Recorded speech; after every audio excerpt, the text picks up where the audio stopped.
जिलान मगर आज भी फल फूल रहा है।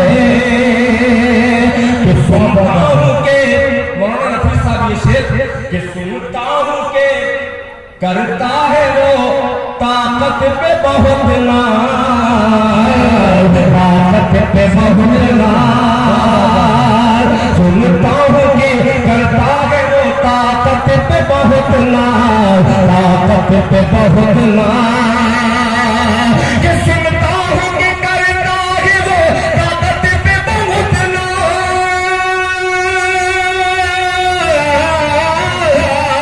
सुनता हूँ कि करता है वो ताकत पे बहुत नाज, ताकत पे बहुत नाज, ताकत पे बहुत नाज।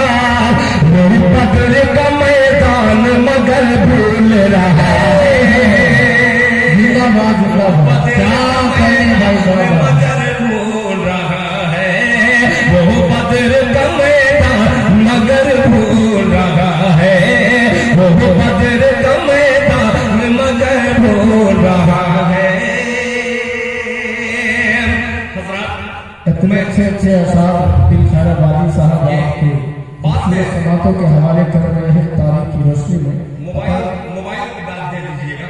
नहीं, ये कौन सा मैदान है? मैं एक पतला एक शेर बिल्कुल ताजा तरीन क्या कहें? इस कमजोर समाज के हवाले